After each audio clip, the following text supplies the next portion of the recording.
So, good morning, students. We will move forward now. Chapter number 3 का third part आपने देख लिया होगा, मैंने रिलीज कर दिया था। अभी और आगे बढ़ते हैं, उसमें लास्ट 2-3 टॉपिक्स हैं, वो हम डिस्कस कर लेते हैं। उसमें सबसे पहले हैं विस्टन ब्रिज। विस्टन ब्रिज ये बेसिकली किस पर्पस के लिए डिजाइन किया हुआ है, ये सबसे पहले हम देख लेते हैं। विस्टन ब्रिज का जो स्ट्रक्चर है या तो जो भी उसकी सर्किट डिजाइन की है, उस पर पर्टिकुलरली कोई अननोन रेजिस्टेंस की एग्जैक्ट वैल्यू फाइंड करने के लिए फाइंड किया। मतलब हमें कोई एक्यूरेट वैल्यू अगर अननोन रेजिस्टेंस की फाइंड करनी है तो उसके लिए Winston bridge is used. See when it was invented in 1843, Charles Winston developed a circuit to measure unknown resistor with reference to standard known resistance। मतलब अगर हमारे पास कोई 2 या 3 नॉन रेजिस्टेंस है और एक अननोन रेजिस्टेंस है, तो उस अननोन रेजिस्टेंस की वैल्यू हम उस बाकी के 3 नॉन रेजिस्टेंस के हेल्प से हम फाइंड कर सकते हैं। तो उसकी ये पूरी सर्किट आपको यहाँ पर फिगर में दिखाई गई है। सी यू कैन अंडरस्टैंड बी और जी के बीच में, जी जो गैल्वेनोमीटर है, बी और डी के बीच में गैल्वेनोमीटर है। R1, R2, R3, R4 4 resistors है। ए और सी के बीच में यहाँ पर बैटरी कनेक्टेड है और एक की कनेक्टेड है।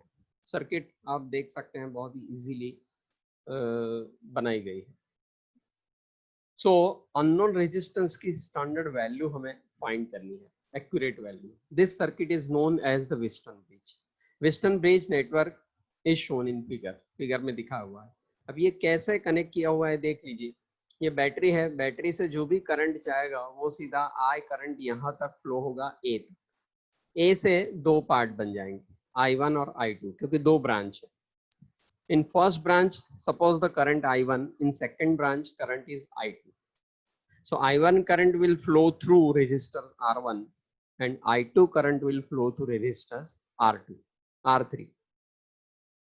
The bridge has 4 resistors arms, R1, R2, R3, R4, and connected to form a closed loop. ये पूरा closed loop है। The source of EMF is connected between A and C, as shown in figure. The sensitive galvanometer is connected between the B and D. तो ये galvanometer B and D के बीच में connect किया हुआ है, right, like this, इस तरह से। अब जैसे ही करंट फ्लो होगा B और D के बीच में, either B to D और D to B, कोई भी एक डायरेक्शन में करंट फ्लो होगा, then galvanometer will show some deflection. So this shows that if galvanometer doesn't show any deflection even after the key is pressed or even after the circuit is on, then it means that there is no current in the branch B and D. In the branch BD, मतलब B से D की जो branch है उसमें कोई current flow नहीं होता होगा, ऐसा हम मान सकते हैं।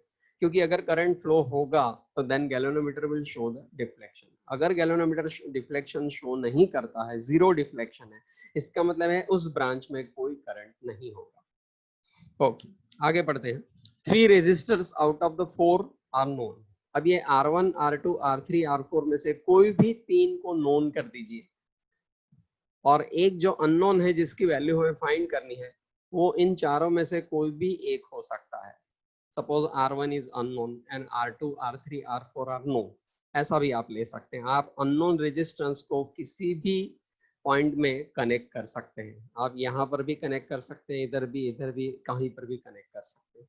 In this condition the potential at point B, so 3 resistors out of the 4 are known and 4th is unknown. The 3 resistors are chosen in such a way that now what you have to do is, initially you have to put the value of R1, R2, R3, that is the 3 known resistors, any value you can select. So in that case the galvanometer will show some deflection. Now you have to select the value of 3 known resistances in such a way that galvanometer will show the 0 deflection. So the 3 resistors are chosen in such a way that galvanometer shows the 0 deflection. In this condition, the potential at point B and D are the same. Hence, there will be no flow of current through the galvanometer. This condition of Wheatstone bridge is known as a balance condition.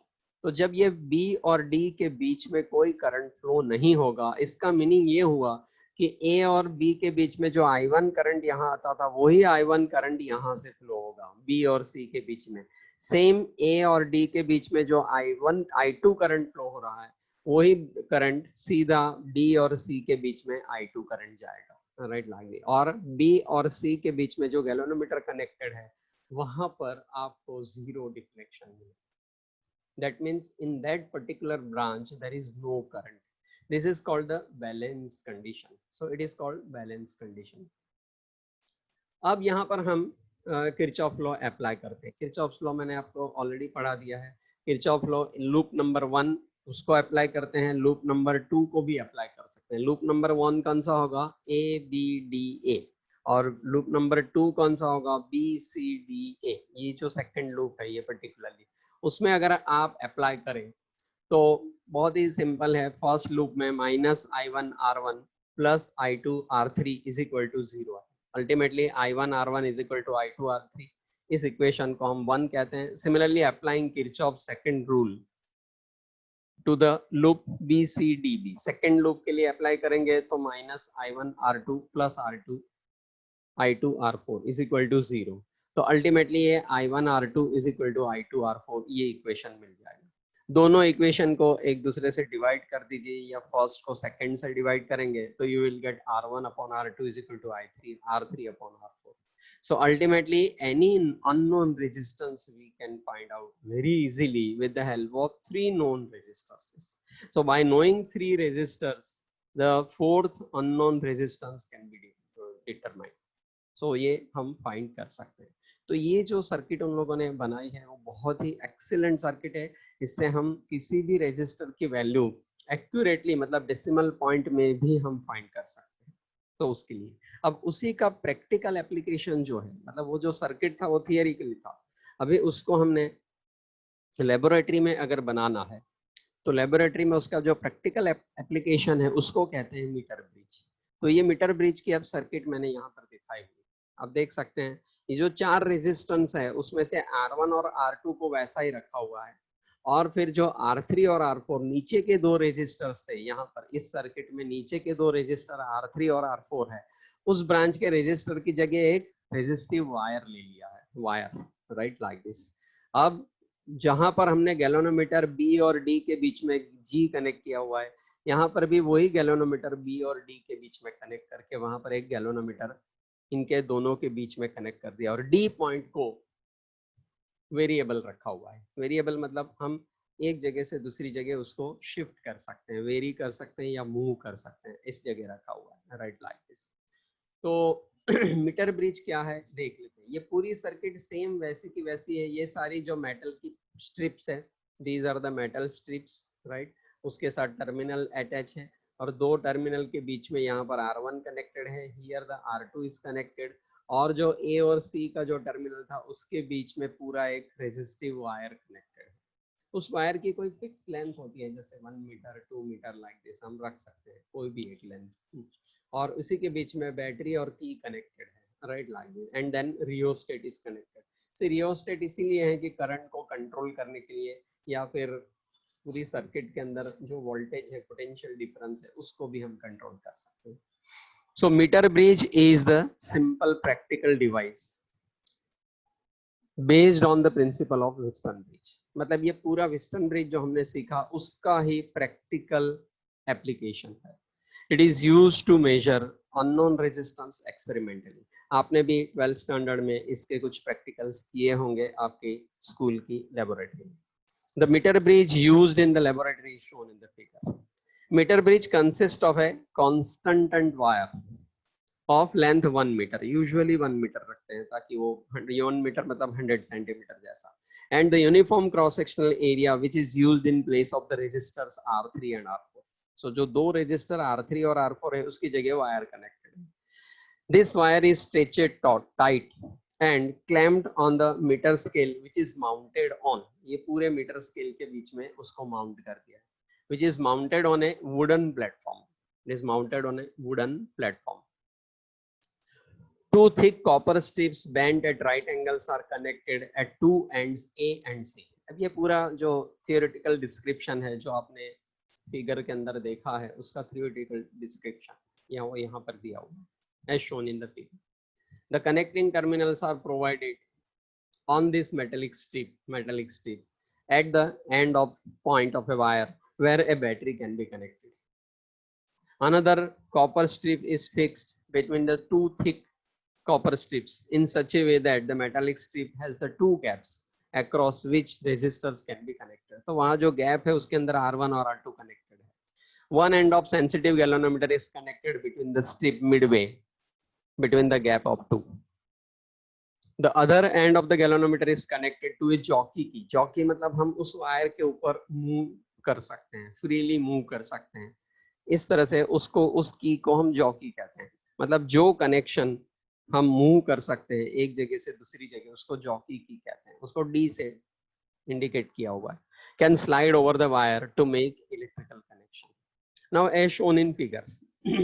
अब जो unknown resistance है, unknown resistance suppose R1 है तो उसको एक gap के अंदर connect कर दीजिए. और जो स्टैंडर्ड नोन रेजिस्टेंस है, स्टैंडर्ड नोन आपको जो भी रखना है आप रख सकते हैं. वो R2 या R1 किसी भी एक गैप में उसको कनेक्ट कर सकते हैं और अननोन रेजिस्टेंस को दूसरे किसी गैप में कनेक्ट कर सकते हैं. Right like this. इसमें कोई फिक्स नहीं है कि इसी गैप में कनेक्ट करना है. पर यूजुअली R1 में अननोन रेजिस्टेंस होता है और R2 में रेजिस्टेंस बॉक्स होता है. रेजिस्टेंस बॉक्स क्या चीज है जिसमें से हम अलग अलग रेजिस्टेंस को सेट कर सकते हैं. हमें जितना रेजिस्टेंस रखना है उतना रेजिस्टेंस हम वहां पर रख सकते हैं. उसको कहते हैं resistance box. For one value of known resistor R2, the jockey is slide along the wire to get the position, say D, where the galvanometer will show no current. So what you have to do is आपको उस jockey की को उस wire के ऊपर move करके ऐसा point ढूंढना है. For that, the galvanometer will show the zero deflection. The galvanometer will show zero deflection.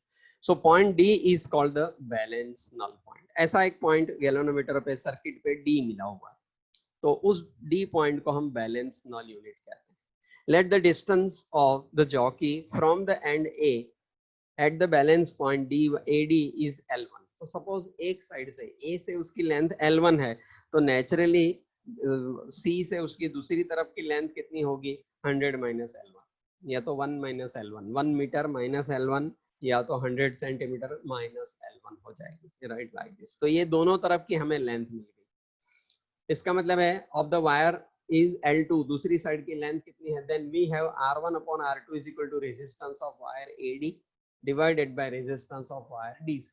So R1 upon R2 is equal to rho L1 rho upon L2 rho. Resistance is directly proportional to length, right, like this. That resistance is directly proportional to length, and rho is the resistance per unit length of the wire. Unit length of the wire. तो दोनों तरफ से divide करेंगे तो rho cancel हो जाएगा तो L1 upon L2 मिल जाएगा. मतलब हम कर क्या रहे हैं जो चार रेजिस्टेंस है उसमें से दो रेजिस्टेंस को निकाल दिया, उसकी जगह एक रेजिस्टिव वायर लगा दिया और उस वायर की जो लेंथ है उसी का हमने रेशियो ले लिया. So R1 upon R2 is equal to ऊपर L1 है, L2 की जगह हम क्या रखेंगे 100 माइनस L2. तो R1 is equal to R2 इस तरफ ले लेंगे तो that is R2 into L1 upon 100 minus L. तो इससे हम काफी एक्यूरेटली डेसिमल पॉइंट में भी R1 की मतलब अननोन रेजिस्टेंस की वैल्यू हम फाइंड कर सकते हैं. So by choosing various value of known resistors R2, the value of L1 upon L2 is calculated each time and the average value of unknown resistance R1 can be found. The above method gives accurate value of unknown resistance R1, but this method is not useful for the measurement of small resistance.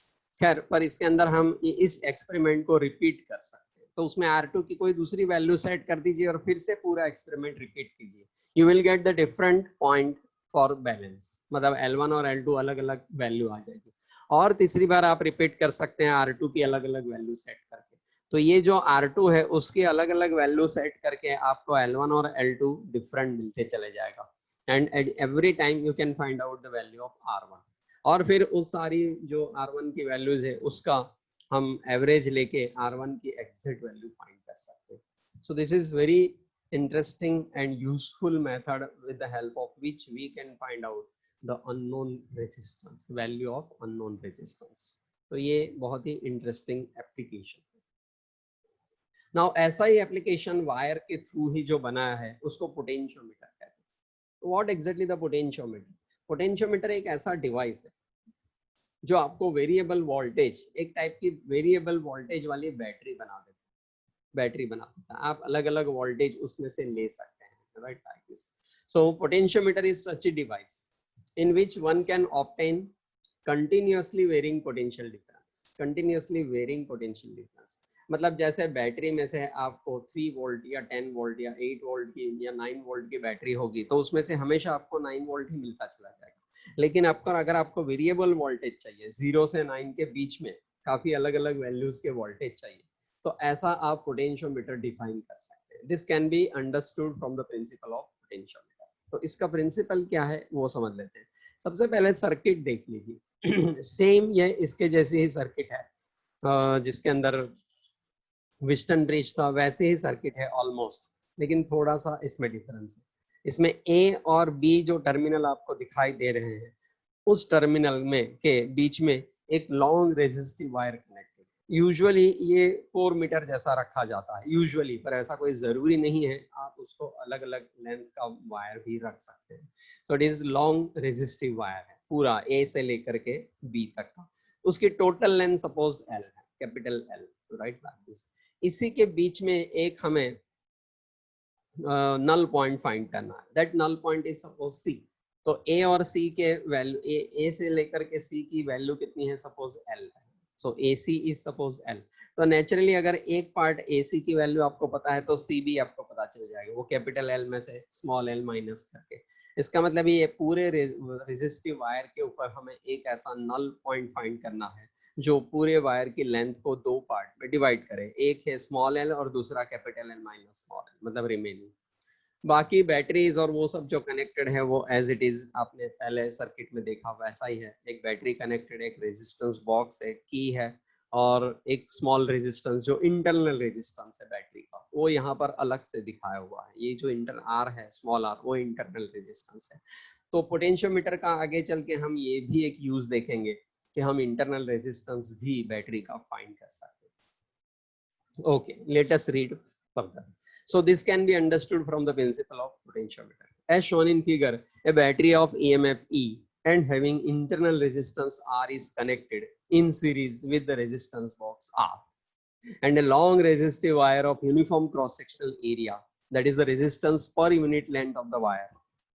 Uniform cross-sectional area is the same throughout the length of the wire. ये wire ऐसा select किया हुआ है कि किसी भी point के पास उसका cross-sectional area same है, ताकि क्या है उसके जो वोल्टेज ड्रॉप है वो सिर्फ लेंथ पे डिपेंड है. So it is to be noted that the resistance box R is not always necessary to connect. अब ये कोई जरूरी नहीं है, पर हमने करंट को लिमिट करने के लिए, मतलब करंट की वैल्यू को कंट्रोल करने के लिए एक रेजिस्टेंस बॉक्स लगाया है. प्लस रेजिस्टेंस बॉक्स से हम इंटरनल रेजिस्टेंस की एक्यूरेट वैल्यू फाइंड कर सकते हैं और एक्सपेरिमेंट को रिपीट भी कर सकते हैं. तो ये इसका मेन पर्पस है. So always it is not essential of this. Circuit अच्छी तरह से देख लीजिए क्योंकि आगे की स्लाइड में ये मैंने सारी जो स्लाइड्स भी बनाई है वो आपको नोट्स के तौर पे भी काम में आएगी. इसी ऐसा ही आंसर आप एग्जाम में लिख सकते हैं. If the short note is asked in exam that right A short note on potentiometer, तो आपको टेक्स्ट बुक में से अलग से एक्सट्रैक्ट करने की या किसी रेफरेंस बुक से अलग से एक्सट्रैक्ट करने की जरूरत नहीं पड़ेगी. ये सारी स्लाइड्स आपको एग्जैक्ट पूरा कंप्लीट आंसर ही दे सकती है. तो और उसी तरह से आपको और काफ़ी थिक राइटिंग में और बिगर फॉन्ट्स में दिया हुआ है तो आप इजीली अंडरस्टैंड भी कर सकते हैं, राइट, लाइक दिस. सर्किट भी दिखाई हुई है. आगे पढ़ते हैं. Let L be the length of the potentiometer wire capital A B and draw with the resistance per unit length of the wire. Per unit length मतलब क्या है? Per unit length मतलब 1 सेंटीमीटर या 1 मीटर, पर यूनिट 1 मीटर या 1 centimetre उसका resistance कितना है उसे कहते हैं resistance per unit length of the wire, raw. Therefore the resistance of entire wire AB is equal to capital L into rho. ये तो आप समझ सकते हैं कि पर यूनिट लेंथ अगर रॉ है तो टोटल L लेंथ का L लेंथ का टोटल रेजिस्टेंस कितना होगा, L into R is the resistance of resistance box. Then the current flowing through the wire AB can be given by Ohm's law. अभी Ohm's law क्या है, I current I is always equal to voltage upon resistance, that is I is equal to V upon R. तो V की जगह हमने E रख दिया, epsilon जैसा E बैटरी का EMF, और divided by total resistance circuit का कितना है, फिर से आगे की सर्किट देखते हैं, तो ये रेजिस्टेंस बॉक्स का R plus internal resistance of battery small r plus ये ए बी जो टोटल वायर है उसका total resistance L into rho, तो ये इतने टोटल रेजिस्टेंस हो गया, right, like this. Ohm's law क्या कहता है, current in the circuit is always equal to voltage divided by total resistance of the circuit. So total resistance ये सारे सीरीज में है, इसलिए R plus L rho plus R. L is the length of the wire from A to C. Now you have to find out the point for the balance, जिसमें galvanometer 0 deflection दिखाए. तो यहाँ पर small l is the length of the wire from A to C. So L rho उसका resistance हो जाएगा, small l multiplied by rho resistance of AC part of the wire. Therefore the potential difference between A and C is I into L into रो. अब C point तक का potential difference कितना होगा, तो potential difference V is equal to I into R. तो I की value ये है, तो I into L into rho. अब I की वैल्यू यहाँ से रख देंगे, तो E अपॉन I की वैल्यू हम कहाँ से रख देंगे, ऊपर के इक्वेशन से रख देंगे. तो VL is equal to epsilon मतलब E upon R plus L rho plus R into L rho, right, like this. तो ये हम इजीली पता कर सकते हैं. उसमें से रॉ फिर से कैंसिल है, उसको अंदर ले लेते हैं ब्रैकेट में. सिर्फ वेरिएबल ये सारी वैल्यूज कांस्टेंट है, आप देख लीजिए, क्योंकि बैटरी एक बार कनेक्टेड है तो E कांस्टेंट हो गया. रेजिस्टेंस बॉक्स में से आपने R निकाला है तो R कांस्टेंट हो गया. कैपिटल L वो बदलने वाला है नहीं, रॉ चेंज नहीं होने वाला है, स्मॉल r चेंज नहीं होने वाला है. इसका मतलब ये हुआ कि वेरिएबल कौन सा है, सिर्फ L, राइट. जैसे जैसे L चेंज होगा वैसे वैसे वोल्टेज चेंज होते चले जाएंगे. So VL proportional to L. So this is what the principle. इसका मतलब है if you change the length for balance point, right, jockey key का पॉइंट का जो वैल्यू है वो आप चेंज करते रहेंगे, लेंथ चेंज होती चली जाएगी, पोटेंशियल डिफरेंस चेंज होता चला जाएगा. इसका मतलब है हमारा जो मेन पर्पस था वो यही था कि हमें वेरिएबल पोटेंशियल डिफरेंस वाली एक बैटरी बनानी है, राइट, लाइक दिस. तो ये इस वायर के हेल्प से हम बना सकते थे. So here VL proportional to.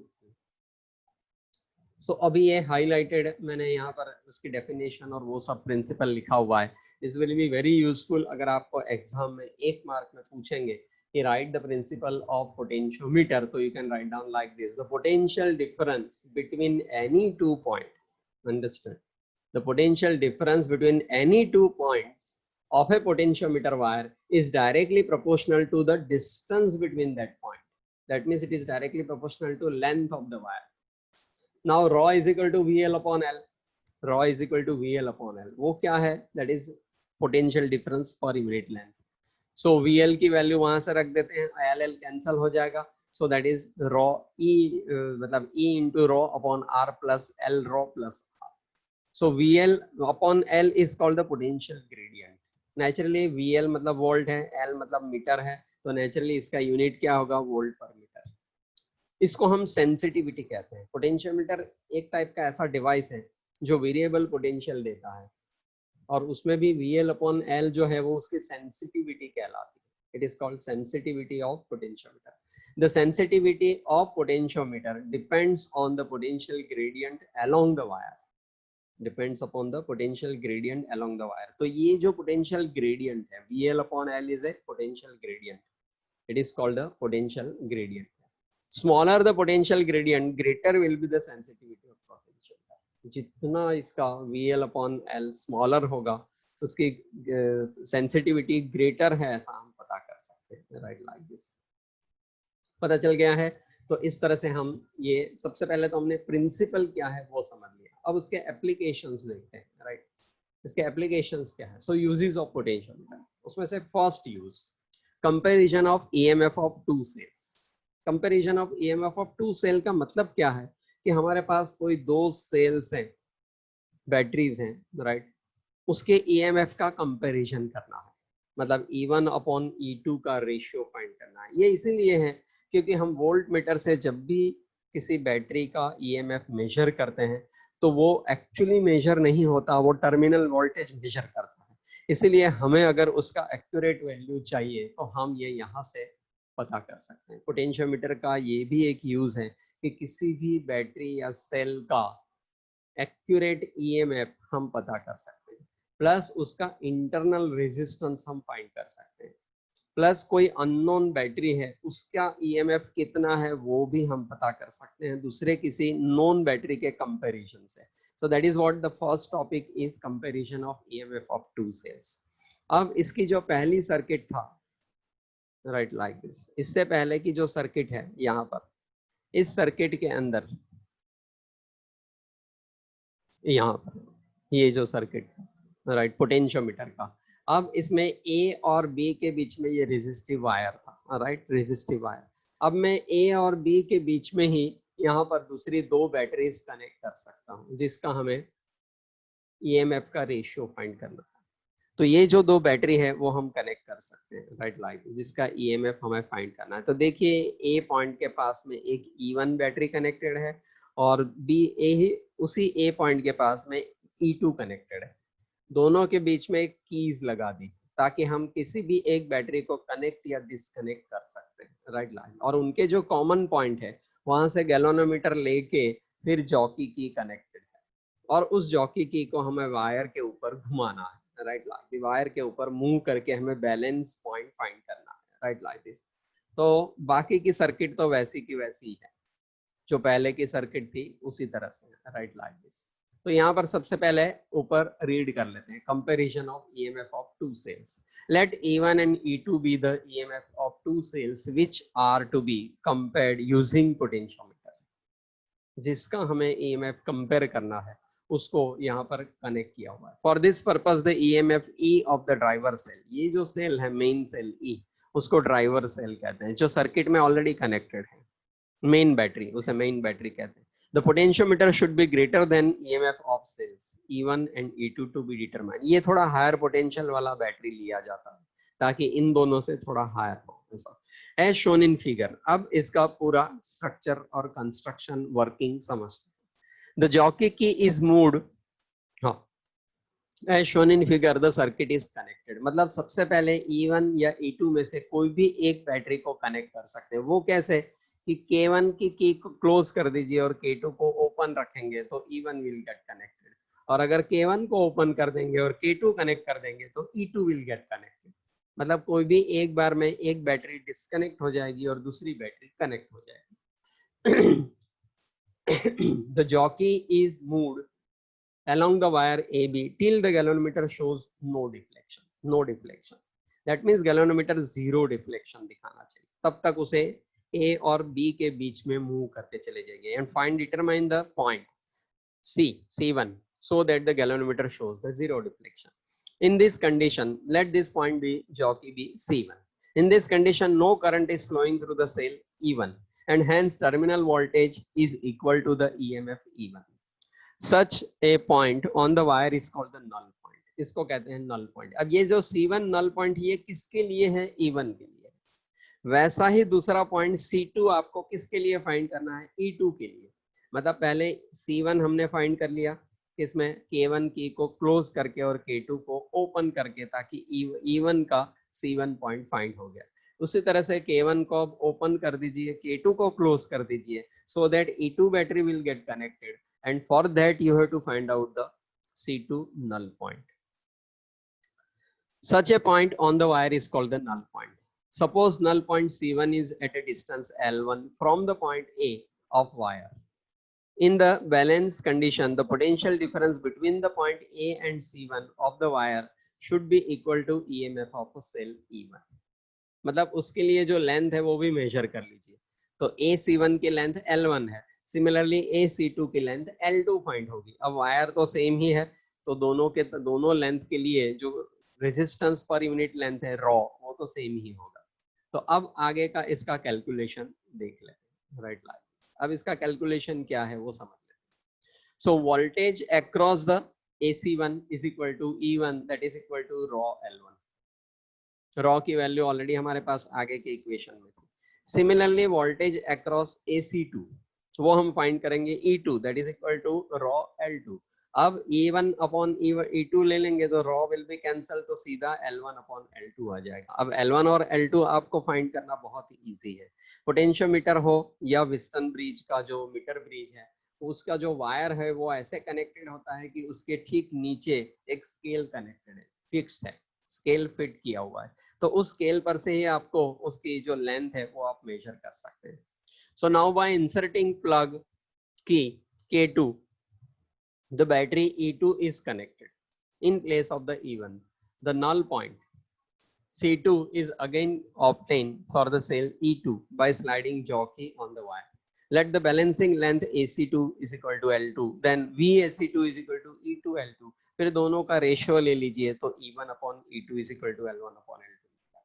अब L1 और L2 की वैल्यू आपको स्केल पर से मिल जाएगी, वायर की लेंथ पर से मिल जाएगी, दोनों का रेशियो कर दीजिए तो ये accurately ratio of the battery मिल जाएगा। अब इतना एक्यूरेट रेशियो तो आपको वोल्टमीटर से भी नहीं मिल सकता, right, like this. So that is why in this way it can be connected using the above equation. The EMF of two cell can be compared. So आप लोगों ने ये पता चल गया होगा कि ये किस तरह से इसका यूज हो रहा है। अब इसी का यूज हम दूसरा एक यूज देखते हैं। तो to determine the internal resistance of the cell, as I told you कि कोई भी बैटरी है उसका इंटरनल रेजिस्टेंस कैसे पता करेंगे, उसके लिए रेजिस्टेंस उसका क्या है वो हम इंटरनल रेजिस्टेंस हम फाइंड कर सकते हैं और वो भी एक्यूरेटली फाइंड कर सकते हैं। आपके पास अगर ओम मीटर है, मतलब मल्टीमीटर के अंदर वोल्ट मीटर आता है, एमीटर आता है और ओम मीटर आता है। ओम मीटर से हम रेजिस्टेंस मेजर कर सकते हैं। उस ओम मीटर से भी किसी बैटरी का इंटरनल रेजिस्टेंस एक्यूरेटली हम फाइंड नहीं कर सकते। क्यों? क्योंकि हम जैसे ही उसको कनेक्ट करेंगे उस बैटरी के साथ, मेजर करने के लिए दो टर्मिनल के साथ कनेक्ट करेंगे तो व्हाट विल हैपन, जो मीटर है उस मीटर का इंटरनल रेजिस्टेंस उसके पैरेलल में आ जाएगा या सीरीज में आ जाएगा। जैसे भी आप कनेक्ट करते हैं पैरेलल में आ जाएगा, तो अल्टीमेटली एक्चुअल रेजिस्टेंस गलत हो जाएगा। इसीलिए बिना कनेक्ट किए हुए हम उसका इंटरनल रेजिस्टेंस एक्यूरेटली मेजर कर सकते हैं। तो उसकी क्या मेथड है, let us understand. We can also use a potentiometer to measure the internal resistance of battery of the cell. For this, as shown in the figure, the cell whose internal resistance small r is to be determined is connected across a small resistance box R through the key K2. तो ये जो K2 है, मतलब R resistance box है, इसके parallel में आपको battery connect कर देनी है। अब ये जो डॉटेड लाइन के बीच में जो स्मॉल आर दिखाए हो वो एक्चुअली कनेक्टेड नहीं है, वो बैटरी के अंदर वाला ही उसको बाहर सिर्फ इंडिकेट किया हुआ है, वरना ये होता है बैटरी के अंदर ही। ये जो रेजिस्टेंस बॉक्स फिजिकली हमने कनेक्ट किया हुआ है और उसके अंदर के रेजिस्टेंस की वैल्यू को हम सेट कर सकते हैं। हमें उसके अंदर जितना रेजिस्टेंस रखना है उतने कीज को ऑपरेट करके हम रख सकते हैं। उसके साथ की K2 कनेक्ट किया हो ताकि हम उसको कनेक्ट या डिस्कनेक्ट जब भी चाहे तब कर सकते हैं, राइट। बाकी के सारा पूरा जो सर्किट डिजाइन है वो एज इट इज है जो पहले के सर्किट में कनेक्ट किया हुआ था। ए और बी के बीच में पूरा रेजिस्टिव वायर है, ये पोटेंशियोमीटर वायर है, ये यूजुअली 4 मीटर जैसा होता है। Now what you have to do is, यहाँ से जो K2 से एक पॉइंट आता है और R का जो कॉमन पॉइंट है उसको गैल्वेनोमीटर से कनेक्ट किया और उसके साथ जॉकी की लगा दी। Jockey key is free to move on resistive wire of the potentiometer. Okay, अब आपको की प्रेस करनी है। जैसे ही की प्रेस करेंगे तो ये जो बैटरी है वो कनेक्ट हो जाएगी, उसका इंटरनल रेजिस्टेंस भी इस रेजिस्टेंस बॉक्स के पैरेलल में आ जाएगा और फिर उसके लिए हम नल पॉइंट फाइंड कर सकते हैं। तो what you have to do, आपको जॉकी की को एसी वायर के ऊपर मूव करके आपको एक नल पॉइंट C1 या C2 जो भी है वो फाइंड करना है। So null point C1 is obtained on the potentiometer wire when key K2 is open, when the resistance box is not connected. At this time, there will be no flow of current through the cell, which is called the open circuit condition. If the null point C1 is obtained at distance L1 from the point A of wire, then VAC1 is equal to E sigma L1. जैसे ही पहले हमने देखा कि potential is always equal to resistance per unit length multiplied by L1, resistance per unit length multiplied by L1, या तो फिर sigma मतलब क्या है, volt per unit length multiplied by L1, तो volt per unit length potential gradient से, यहाँ जो सिग्मा है वो पोटेंशियल ग्रेडियंट है, like this. तो हम उससे ये पता कर सकते हैं. When key K2 is closed, resistance box comes in the circuit. Null point C2 is obtained on the wire for an appropriate value of R. If the terminal voltage of the cell is V, then the null point is called AC2 is equal to L2. तो दोनों के लिए L1 और L2 आप find कर लीजिए. The two null points C1 and C2 can be determined, and for which the length L1 and L2 can be determined. Now again VAC2 is equal to V, that is equal to sigma L2, right? Sigma L2 आ जाए तो E upon V हम find कर सकते हैं. E is the terminal voltage, E is the EMF and V is the terminal voltage. So that is equal to L1 upon L2. तो इस पर से हमें E upon R is equal to R plus small r आ जाएगा एक जगह and नीचे R आ जाएगा. So R plus small r upon capital R is equal to L1 upon L2. अब L1 और L2 की वैल्यू तो हमें स्केल पर से मिल जाएगी, वायर की लेंथ पर से वो भी एक्यूरेटली मिल जाएगी. कैपिटल आर हमने ही सेट किया हुआ है रेजिस्टेंस बॉक्स में से, तो वो हमको पता है, उसकी वैल्यू पता है. तो स्मॉल आर की वैल्यू हम इस इक्वेशन पर से पता कर सकते हैं. तो ये स्मॉल आर को एक तरफ रख के दूसरे बाकी सबको इसके दूसरी तरफ ले लेंगे तो यहाँ पर से ये फॉर्मूला मिल जाएगी, capital R into bracket L1 upon L2 minus 1. So using this equation we can find the internal resistance of the given cell. तो ये इस तरह से आप ये पता कर सकते हैं कि इसके इंटरनल रेजिस्टेंस कितना है, और वो भी काफी एक्यूरेटली, जो नॉर्मल मीटर से हम मेजर नहीं कर सकते. Is that clear? आगे बढ़ते हैं. अब इस लेसन का एक लास्ट टॉपिक है electrical energy power. Electrical energy को मेजर करना बहुत जरूरी है. आप जानते हैं कि आपके घर पे जो हमें जीबी से या जो भी इलेक्ट्रिकल बोर्ड है उससे हमें जो सप्लाई मिलता है, इलेक्ट्रिक सप्लाई मिलता है, जिससे हमारे घर की सारी लाइट्स, फैंस, एसी, टीवी ये सब जो चलता है, तो उसका हम हर महीने या हर 2 महीने के बाद बिल पे करते हैं. वो हमसे कुछ चार्ज लेते हैं, बिल पे करते हैं. और वो बिल कितना आया हुआ है ये जानने के लिए, ये पता करने के लिए कि आपका कंजम्पशन, इलेक्ट्रिकल कंजम्पशन कितना है, ये पता करने के लिए उन्होंने घर के बाहर या बाजू में कहीं पर भी एक जगह एक मीटर रखा हुआ है. उस मीटर का the person from the board will come and he will take the reading of that meter. उस रीडिंग पर से पिछला रीडिंग कितना था, अभी का रीडिंग कितना है, उससे उसको इस पर्टिकुलर मंथ का कंजम्पशन कितना है ये पता चल जाता है. और अकॉर्डिंगली उनके जो भी कंजम्पशन के रेट्स होंगे इलेक्ट्रिकल के, उस हिसाब से वो आपको बिल दे के चला जाता है.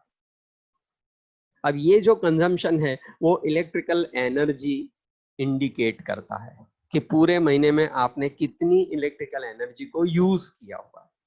अब ये एनर्जी का कैलकुलेशन करेंगे कैसे? तो एक सिंपल है, जैसे यूजुअली हमारे घर में 230 वोल्ट आते हैं, तो V की वैल्यू हमें 230 मिल गई, राइट, लाइक दिस. फिर हम कोई भी डिवाइस कनेक्ट करते हैं तो एवरी डिफरेंट डिवाइस का लोड अलग अलग होता है, मतलब उसका जो वोल्टेज कैपेसिटी है, वो वॉट कैपेसिटी, पावर कैपेसिटी, वो अलग अलग होती है. According to that it will draw the current. जैसे बल्ब है वो अलग करंट ड्रॉ करता है मीटर में से, राइट, लाइक. एसी है वो अलग करंट ड्रॉ करता है, राइट. और जो इलेक्ट्रिक फैन है वो भी कुछ डिफरेंट वैल्यू का करंट ड्रॉ करता है. तो हर एक का करंट ड्रॉ की कैपेसिटी अलग अलग है. अब वोल्टेज तो फिक्स था V की वैल्यू, अब करंट हर एक ने अलग अलग ड्रॉ कर लिया तो I की वैल्यू भी मिल गई. और वो फैन या वो ट्यूबलाइट या वो जो पर्टिकुलर टीवी है वो आपने कितने टाइम तक चलाया, जैसे 1 आवर, 2 आवर, 3 आवर, 4 आवर, उस इतने टाइम तक चलाया, उस टाइम की वैल्यू भी उसमें कैलकुलेट करते हैं. तो टोटल कितने वेरिएबल हो गए? V मतलब voltage, I means current and T means time. इन तीनों का जो मल्टीप्लिकेशन है उससे हमें ये पता चलता है कि हमारा इलेक्ट्रिकल कंजप्शन कितना हुआ, और उस हिसाब से हमारे घर पे बिल आता है. एवरी मंथ का या 2 महीने का जो भी ट्रांजेक्शन पीरियड है उस हिसाब से वो लोग बिल देके चले जाते हैं. तो लेट अस अंडरस्टैंड, इसको पूरा समझ लेते हैं. तो ये कैसे काम करता है? तो फिगर के अंदर V is the voltage battery supply. मतलब ये मान लीजिए कि ये जीबी का बोर्ड जहां से हमें वोल्टेज मिल रहे हैं, राइट, लाइक दिस. आपके घर पे दीवार पे जो लगे हुए प्लग है उसके अंदर जो टर्मिनल आपको दिखाई देते हैं वहां पर ये इतने वोल्टेज आते हैं. यूजुअली वो एसी है, ये जो सर्किट में दिखाया है वो डीसी है, पर एसी हो या डीसी हो उसका वोल्टेज का या तो फिर जो एनर्जी का कैलकुलेशन ऑलमोस्ट सेम है, almost.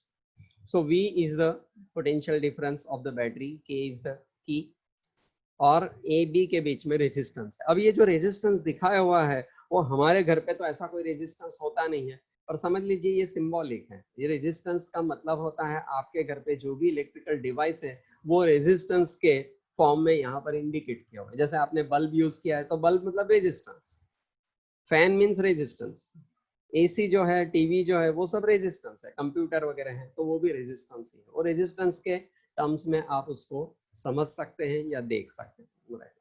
So a battery having, consider the figure, a battery having terminal voltage of V volt is connected to a resistor R and the circuit is completed. ये मैंने पूरा मतलब सारे slides के अंदर theory भी ऐसी बनाई है कि ये डायरेक्टली नोट्स आप ले सकते हैं और एग्जाम में वैसा ही लिख सकते हैं. ये बिल्कुल 100% करेक्ट आंसर है किसी थियरी का. जो भी अकॉर्डिंगली टॉपिक का थियरी पूछेंगे, उसमें क्वेश्चन पूछेंगे, उसका ये 100% करेक्ट आंसर है ऐसा आप मान के इसी थियरी को आप प्रिपेयर भी कर सकते हैं. So V volt is connected to a resistance R and the circuit is completed. As explained above, at the end A of the resistor, energy of 1 coulomb positive charge is V joule.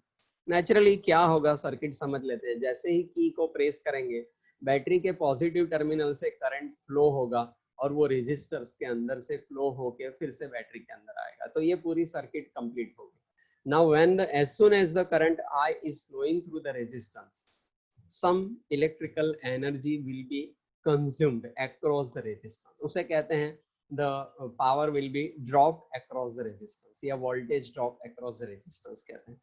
तो अब ये अब current is nothing but one kind of electric charge. वो electric charge negative terminal से निकल के positive terminal तक जाता है, फ्लो होता है, और हम करंट को उसका अपोजिट डायरेक्शन लेते हैं, मतलब पॉजिटिव टर्मिनल से नेगेटिव टर्मिनल के लिए. तो suppose 1 coulomb charge is flowing at voltage V, right, like this V joule. तो positive charge is total work done कितना हुआ V joule. This energy per unit positive charge represent the electrical potential at point A. If the electric current is considered due to the motion of electrons, which is true in reality, it can be said that the unit negative charge possesses an electrical energy V joule at the end B of the resistor. तो B end पे वो इतनी energy waste हो गई, right.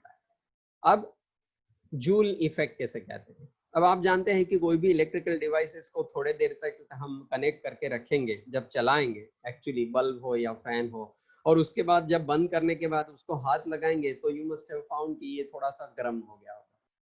तो वो गर्म इसलिए होता है कि जो भी इलेक्ट्रिकल एनर्जी वेस्ट होती है, वेस्टेज पार्ट उसे हम कहते हैं, जो एक्चुअली यूज्ड पार्ट नहीं, वेस्टेज पार्ट, वो वेस्टेज पार्ट हमेशा हीट के फॉर्मेट में पता चलता है, हीट के फॉर्मेट में आ जाता है, हमें वो हीट के फॉर्मेट में बाहर निकला हुआ दिखाई देता है, राइट, कन्वर्ट होता है. The heat energy released in a conductor on passing an electrical current is called the joule heat. अब ये जो पूरा कंसेप्ट था या जो थियरी था वो एक्चुअली डेवलप किया था जूल नाम के साइंटिस्ट ने, इसलिए इसको जूल हीट कहते हैं या तो उसको जूल इफेक्ट भी कहते हैं. So it basically it expresses like this, that whenever the electric current passes through any resistor, the heat is really always produced, and this effect is called the Joule effect. Now potential difference, फिर से एक बार पढ़ना है तो पढ़ लेते हैं. The heat energy released in a conductor on passing of an electric current is called the Joule heat, and the heat effect is called the Joule effect. The potential difference of V volt applied between the two ends of conductor means that V joule energy is utilized when a unit charge passes through the conductor. Naturally, electrical charge को negative terminal से positive terminal तक flow करने के लिए कुछ energy की जरूरत पड़ती है. वो energy resistor के through waste हो जाती है, because no displacement of physical material can be done without the consumption of energy. So energy has to be consumed. अब इसका कैलकुलेशन कर दें. If Q coulomb charge passes through the conductor in t second. अब मान लीजिए कि Q coulomb charge को negative terminal से पॉजिटिव टर्मिनल तक ले जाने के लिए t टाइम लगा हो. The electrical energy consumed in T second कितना होगा, तो heat joule, heat energy produce during this time. तो नेचुरली जितनी एनर्जी वेस्ट हुई होगी या जितनी एनर्जी यूज हुई होगी या वेस्ट हुई होगी उतना ही हीट प्रोड्यूस हुआ होगा। So produced heat W is equal to V into Q. V is the voltage, Q is the charge. This is the heat energy produced in time T. T time के अंदर इतनी heat energy produced हुई। Let a steady current of I ampere be produced due to this charge. अब charge को जब हम flow करेंगे तो charge per unit time, the flowing of charge per unit time is current. So I is equal to Q upon T हो गया। Q की value कितनी हो गई, I into T। ये Q की वैल्यू ये ऊपर के इक्वेशन में रख देंगे, तो W is equal to V into I into T। मतलब मैंने जो शुरू में इस टॉपिक के स्टार्टिंग में आपको बताया था कि कितने वोल्टेज पे कितना करंट कंज्यूम किया और कितने टाइम तक वो बल्ब चलाया, उसको हम क्या कह सकते हैं, इलेक्ट्रिकल एनर्जी। तो ये आ गया फिर से equation, V into I into T। V is the voltage, I is the current, and T is the time for which that particular device is utilized or kept on. Now according to Ohm's law, V is equal to I into R। अब ये actually एक format आ गया है। अब आपको इसके अलग अलग फॉर्मेट चाहिए तो V की जगह I into R रखेंगे तो ये I स्क्वायर RT के टर्म्स में आ जाएगा, मतलब सिर्फ करंट, रेजिस्टेंस और टी टाइम के टर्म्स में।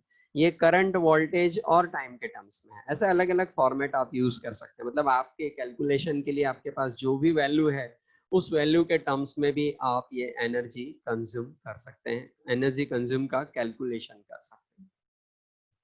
Electrical energy converted into the heat energy per unit time. अब आप जानते हैं कि जब भी इलेक्ट्रिकल एनर्जी को हम कंज्यूम करेंगे तो heat will be always produced, और वो भी पर यूनिट टाइम। मतलब पहले के जो इक्वेशन था उसमें T इज इक्वल टू 1 ले लीजिए तो ये I स्क्वायर R हो जाएगा, और उसी को क्या कहते हैं, पावर। मतलब इलेक्ट्रिकल एनर्जी के इक्वेशन में से टाइम को निकाल दीजिए या पर यूनिट टाइम कर दीजिए तो उसको कहते हैं पावर। तो power P is equal to I square into R। समझ में आ रहा है सबको? Considering R as a constant. अब R को भी कांस्टेंट ले लेंगे तो power P proportional to I square. क्यों R को हम कांस्टेंट लेते हैं? क्योंकि हम जो भी डिवाइस कनेक्ट करते हैं, जैसे ट्यूबलाइट है, फैन है या बल्ब है या टीवी है, वो कोई इंटरनली उसमें कोई चेंजेस हम करते नहीं है। तो उसने, कंपनी ने जो बनाया है उसका इंटरनल रेजिस्टेंस हमेशा कांस्टेंट ही रहता है, वो कोई बदलने वाला है नहीं। जब तक हम डिवाइस चेंज नहीं करेंगे तो उसका इंटरनल रेजिस्टेंस चेंज नहीं होता है। इसका मतलब है R भी कांस्टेंट हो गया, और T को तो हमने पर सेकंड ले लिया तो सारी वैल्यूज निकल गई, तो ultimately power is directly proportional to I square. That means electrical power consumed is directly proportional to current square. तो आपके घर के बाहर जो जीबी वालों ने जो इलेक्ट्रिक मीटर लगाया हुआ है, उस मीटर में एक रोटर आपको दिखाई देता होगा। वो रोटर कम घूमता है या ज्यादा घूमता है, या उसके घूमने की जो स्पीड है वो I के प्रोपोर्शनल में है। तो आप सपोज आपके घर के सारे फैन, सारे ट्यूबलाइट ऑन कर देंगे तो करंट ज्यादा ड्रॉ होगा, और ज्यादा ड्रॉ होगा तो बाहर का मीटर फास्ट घूमेगा, अल्टीमेटली उसके कंजम्पशन के जो यूनिट्स है वो बढ़ जाएंगे और आपका बिल बढ़ेगा। अब आप कभी ये प्रैक्टिकल करके भी देख लेना, पहले घर के सारे ट्यूबलाइट्स और सारे जो एसी वेसी जो भी कुछ है वो सारे ऑन करके रख देना, और मीटर को ऑब्जर्व करना, मीटर काफी फास्ट घूमेगा। और उसके बाद फिर धीरे धीरे एक एक डिवाइस को बंद, स्विच ऑफ करते चले जाइए, तो देखिए कि आपके घर के बाहर जो मीटर लगा हुआ है उसके अंदर जो रोटर है उसकी स्पीड कम होती चली जाएगी, राइट। जब आप घर के सारे डिवाइसेस को स्विच ऑफ कर देंगे तो मीटर ऑलमोस्ट जीरो की स्पीड से घूमने लगेगा। तो दिस शोज के ये दिखाता है हमें कि सारे जो डिवाइसेस है वो अलग अलग करंट को ड्रॉ करते हैं, और आपका जो पावर कंजम्पशन है वो पावर कंजम्पशन करंट के स्क्वायर के प्रोपोर्शनल में यूजुअली होता है, right. So this equation is called the Joule's law. So P proportional to I square is considered as a Joule's law. अब Joule's law को हम स्टेटमेंट पढ़ते हैं। The heat produced per unit time on passing electric current, the heat produced per unit time on passing electric current through a conductor at a given temperature, मतलब एक particular temperature है, is directly proportional to the square of the electric current।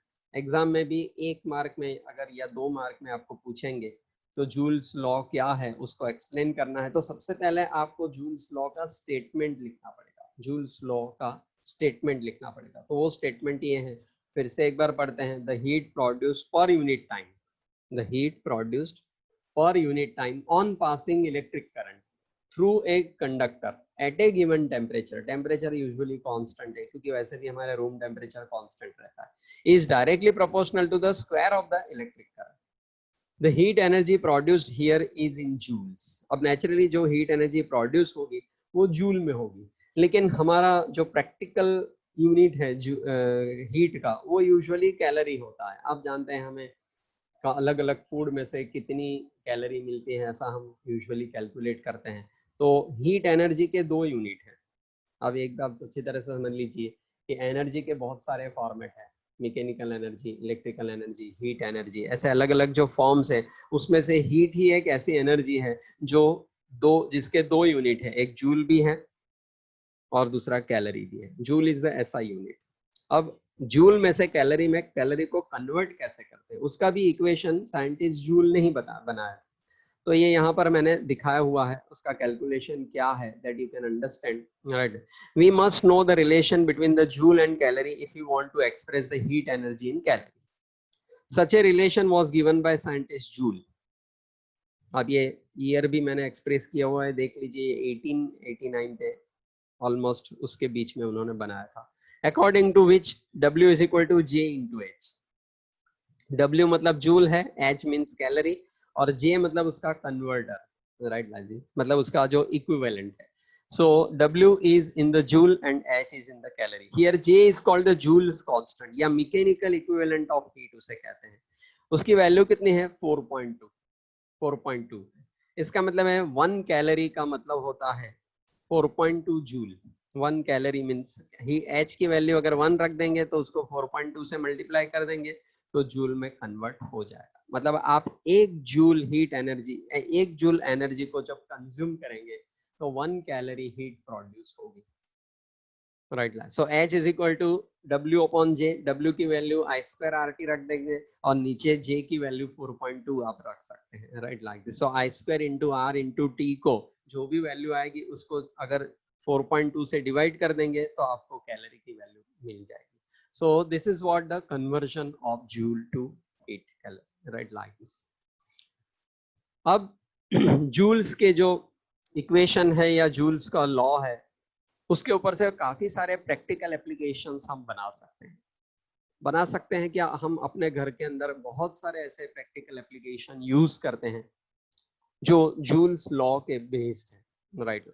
एक बार ये पता चल गया कि electrical energy को हम हीट एनर्जी में इजीली कन्वर्ट कर सकते हैं, तो उसके बहुत सारे डोमेस्टिक एप्लीकेशंस हमारे घर पे होते हैं। आपने भी शायद यूज भी किए होंगे या शायद कभी मार्क नहीं किया होगा, तो इस टॉपिक में आपको मैं वो बता देता हूँ, सिखा देता हूँ। Practical applications of joule heating. Generation of heat मतलब जब हम इलेक्ट्रिक करंट पास करते हैं किसी कंडक्टर के थ्रू तो हीट प्रोड्यूस होती है। मतलब ये जो उसका प्रैक्टिकली ऑब्जर्व्ड इवेंट है उसका हम बहुत सारी जगह यूज करते हैं। Generation of heat on passing electric current through a conductor is an inevitable phenomena. This is the phenomena, practically it is observed. In most cases it is unwanted. अब बहुत सारे केसेस में ये अनवांटेड है। जैसे आप जानते हैं कि बल्ब जो होता है उसमें से हमें लाइट मिलती है, तो हम ये उसमें से लाइट ही चाहते हैं, हम ये नहीं चाहते हैं कि वो गर्म भी हो, लेकिन वो होता ही है, लेकिन बहुत कम गर्म होता है। मतलब हम जो इलेक्ट्रिकल एनर्जी सप्लाई करते हैं वो 2 पार्ट में डिवाइड होता है। एक पार्ट जो हमें लाइट देता है और दूसरा जो थोड़ा पार्ट है वो अनवांटेड है, जो इलेक्ट्रिकल एनर्जी जो है वो हीट में कन्वर्ट होती है, जो अनवांटेड है, लेकिन फिर हम उसको कंप्लीटली क्लोज नहीं कर सकते या कंप्लीटली उसको अवॉइड नहीं कर सकते। So in most of the cases it is unwanted. Heat energy जो प्रोड्यूस होती है वो मोस्ट ऑफ द केसेस में अनवांटेड है, लेकिन काफी सारे ऐसे केसेस है जिसमें वांटेड है, मतलब जिसका हम यूज कर सकते हैं। In electrical energy gained by charge is wasted in the form of heat energy. से मैंने बहुत पहले 11th स्टैंडर्ड में भी आपको ये बताया था कि heat is a wastage form of other form of energy. This is very interesting statement, आप लिख लीजिए, नोट कर लीजिए कि heat is the wastage form of other form of energy. मतलब दूसरे कोई भी फॉर्म का एनर्जी का जो फॉर्म है वो जब कंज्यूम होता है या वेस्ट होता है तो हीट एनर्जी प्रोड्यूस होती है. So heat, once again the heat is a wastage form of other form of energy in the form of heat energy. This is known as a ohmic dissipation. Dissipation मतलब wastage, तो ohmic wastage, this is known as a ohmic dissipation. मैंने उसको थोड़ा higher font में highlight भी किया हुआ है, या उसको ओमिक लॉस कहते हैं, इसको ओमिक लॉस कहते हैं. Joule heat is useful in some cases of some domestic applications also. अब ये जो वेस्टेज है, साइंटिस्ट हमेशा ऐसा करते हैं कि कोई भी चीज में जो वेस्टेज है उसका भी यूज कर लेते हैं, उसके भी कुछ एप्लीकेशंस हैं. सो मतलब वो ये जताना चाहते हैं कि दुनिया में कुछ भी वेस्टेज नहीं है, जो वेस्टेज है उसका भी हम यूज कर सकते हैं. Right line. So usefulness of joule heat will be immediately clear if you think of electrical appliances used such as electric iron. अब आपके घर पे इलेक्ट्रिक आयन होगी जिससे आप कपड़े को प्रेस करते होंगे. आप जो एकदम इस्त्री टाइट कपड़े जो पहनते हैं वो इलेक्ट्रिक आयन से होता है. तो electric ion is the best application of the wastage of electrical energy concept. अब हम जानते हैं कि इलेक्ट्रिकल एनर्जी को वेस्ट करेंगे तो हीट प्रोड्यूस होगी. उसी हीट का, उसी कंसेप्ट का हमने इलेक्ट्रिक आयन में यूज कर लिया. Right like. फिर इलेक्ट्रिक टोस्टर होता है जिसके अंदर आप काफी सारी चीजें टोस्ट करके खा सकते हैं, या फिर बेकरी आइटम्स खा सकते हैं. Right like. या तो फिर पिज्जा और वो सब भी बना के खा सकते हैं, या टोस्ट में जो आप सैंडविच वगैरह टोस्ट करके कर सकते हैं. राइट, उसे इलेक्ट्रिक टोस्टर कहते हैं. फिर इलेक्ट्रिक ओवन है, उस ओवन के अंदर भी आप बहुत सारी अलग अलग खाने की चीजें बना के आप खा सकते हैं. इलेक्ट्रिक किटली भी होते हैं जिसके अंदर हम चाय या कॉफी बना सकते हैं. रूम हीटर होता है. खैर अपने इंडिया में ऐसा कोई ज्यादा कंसेप्ट नहीं है, लेकिन बाहर फॉरेन कंट्री में जहां पर टेम्परेचर बहुत ही माइनस में हो जाता है, वहां यूजुअली वो लोग रूम टेम्परेचर या रूम हीटर रखते हैं. Joule heat is also used in electric bulbs to produce light. अब इलेक्ट्रिक बल्ब से जो लाइट प्रोड्यूस होती है वो भी एक उसका application he. It is also the application of converting electrical energy into the light energy. Some sort of heat energy also will be produced when electric current is passed through the filament of bulb. When electric current is passed through the filament of bulb, its temperature rises considerably due to the heat produced and hence it emits the light. उसके अंदर bulb के अंदर आपने देखा होगा वो जो एक ऐसा ट्विस्टेड टाइप का वायर होता है, उसका टेम्परेचर बहुत बढ़ जाता है क्योंकि उसका रेजिस्टेंस हाई होता है. वो टंगस्टन या ऐसे टाइप के मेटल्स का बना होता है जिसका रेजिस्टेंस बहुत हाई है. तो when the current is passing through उसका टेम्परेचर बहुत हाई हो जाता है I2RT की वजह से, और अल्टीमेटली उसके अंदर से लाइट्स इमिट होने लगता है. The filament should consist of a metal of very high melting point. Usually ये टंगस्टन का मटेरियल का होता है. उसका मेल्टिंग पॉइंट देख लीजिए 3380 डिग्री सेंटीग्रेड है. Right. As far as possible, this filament should be thermally isolated from surrounding. अब नेचुरली वो आइसोलेट होना चाहिए, इसलिए आपने देखा होगा कि उसके आजू बाजू ग्लास का एक बल्ब होता है और अंदर और कुछ भी नहीं होता है जो दूसरे किसी के साथ टच नहीं हो सकता, वरना वो इतनी हाई टेम्परेचर पे किसी चीज को बर्न कर सकता है. इसीलिए उसके अंदर इस तरह से रखा हुआ है. राइट. तो ये टंगस्टन का जो बल्ब होता है उसमें भी जूल इफेक्ट या जूल हीटिंग इफेक्ट जो है उसका यूज किया हुआ है. Right like this. So note that only a very small fraction of electrical power supplied converts into light. Normally bulbs emit 1 candela of light energy per 1 watt electrical power consumed. ये भी data आपको usually किसी book में नहीं मिलेगा. जो मैंने यहाँ पर आपको दिखा है कि जब 1 watt इलेक्ट्रिकल पावर कंज्यूम होता है तो 1 कैंडेला लाइट इमिट होती है. ये एक ऐसा यूजुअली उस रेशियो से वो बल्ब बना देते हैं. A very common application of joule heat is fuse wire. आप जानते हैं, खैर अभी तो आपके नए जो मकान बनते हैं या आपके घर पे लेटेस्ट जो टेक्नोलॉजी यूज की है वो वहां पर एक सर्किट ब्रेकर लगाया हुआ है, लेकिन उसके अंदर एक फ्यूज ही होता है. फ्यूज यूजुअली क्या होता है कि हमारे घर पे जो इलेक्ट्रिक सप्लाई आता है उस सप्लाई में काफी बार बाहर कहीं शॉर्ट सर्किट हो गई है तो उसकी वजह से अपने घर के वोल्टेज की जो वैल्यू है वो बहुत हाई हो जाती है या काफी बार लो भी हो जाती है. जैसे 230 वोल्ट यूजुअली अपने घर में आते हैं या आने चाहिए, और सारे जो डिवाइसेस हैं वो उसी वोल्ट पे चल सके इस तरह से डिजाइन किए हुए हैं. फॉर एग्जांपल हम टेलीविजन की बात करें तो आपका जो टीवी है, आपके घर का जो टेलीविजन सेट है, राइट लाइक, वो यूजुअली 230 वोल्ट पे चलता है. अब थोड़े बहुत वोल्टेज अप या डाउन होते हैं तो भी उसके अंदर ऐसी सर्किट है कि वो उसको टॉलरेट कर लेता है। जैसे 230 से 240 हो गया तो भी चल जाएगा, या 220 हो गया तो भी चल जाएगा। लेकिन काफी बार बहुत ही हाई वोल्टेज आ जाता है, जैसे 230 की जगह एकदम से 250 या 300 वोल्ट आ गए, तो फिर वो हाई वोल्टेज की वजह से अपने घर के जो भी इलेक्ट्रिकल डिवाइसेस या गैजेट्स हैं वो जल सकते हैं, उसके अंदर वो बर्न हो सकते हैं, और या उसके अंदर जो सर्किट है वो सब खराब हो सकती है, राइट, वो डैमेज कर सकता है उसको। तो ऐसे केसेस में हम अपने घर के अंदर जो भी इलेक्ट्रिक सप्लाई आता है उसके इनिशियल स्टेज पे एक छोटा सा फ्यूज लगा देते हैं, राइट, लाइक फ्यूज मतलब एक स्मॉल वायर ही होता है और कुछ नहीं। वो उस वायर की एक पर्टिकुलर मेल्टिंग पॉइंट होता है। तो ये हीटिंग इफेक्ट ही हो गई। जब वोल्टेज बहुत बढ़ जाएगा या करंट बहुत बढ़ जाएगा तो वो वायर के अंदर इतना हीट प्रोड्यूस हो जाएगा कि वो जल जाएगा तो फ्यूज हो जाएगा, मतलब डिसकंटिन्यू हो जाएगा। तो अपने घर के अंदर इलेक्ट्रिकल सप्लाई आना बंद हो जाएगा, right, like this. And in houses A fuse consist of peace of wire. Fuse consists of piece of wire of metals having low melting point. Usually उसका melting point low रखते हैं। Low melting point कौन से material से मिलता है? Aluminium है, iron है, लेड है, लाइक दिस।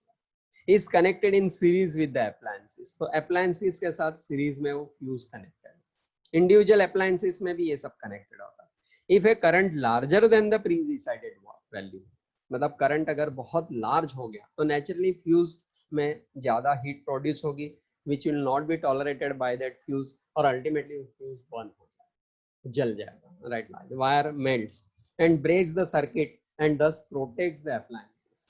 अब फ्यूज की कीमत याद लो 5 रुपया 10 रुपया हो जाती है, तो अगर हम 5 रुपए के at the cost of 5 rupees we can save our electrical gadgets, right, तो हम उसको बचा सकते हैं। तो ऐसे सारे एप्लीकेशंस इसके हैं जो हमें ये बता सकता है कि उसकी जो हीट इफेक्ट है, हीटिंग इफेक्ट है, वो हम कैसे कर सकते हैं। तो यहाँ ये लेसन, थर्ड लेसन कंप्लीट होता है। नेक्स्ट लेक्चर में हम फोर्थ लेसन स्टार्ट कर देंगे। तब तक के लिए आप इसका प्रिपरेशन करते रहिए, और कोई भी डाउट है तो आपके पास मेरा मोबाइल नंबर या सर के पास मोबाइल नंबर है, आप मुझे हमेशा मेरे को डाउट्स वगैरह पूछ सकते हैं। तो और आपके जो भी डाउट्स हैं वो सॉल्व कर सकते हैं। ये सारी नोट्स मैंने ऐसे बनाई है कि आप इसी को प्रिपरेशन कर सकते हैं, इसी का प्रिपरेशन करके एग्जाम में भी लिख सकते हैं। तो आपको किसी टेक्स्ट बुक से या रेफरेंस बुक से अलग से नोट्स प्रिपेयर करने की जरूरत नहीं पड़ेगी, राइट। पूरी की पूरी स्लाइड्स मैंने ऐसे प्रिपेयर की हुई है कि ये सारी नोट्स आपको एग्जाम प्रिपरेशन के लिए काम में आ सकता है, ठीक है। सो यहाँ हम अपना लेक्चर खत्म करते हैं और मिलते हैं नेक्स्ट लेक्चर में। Thank you.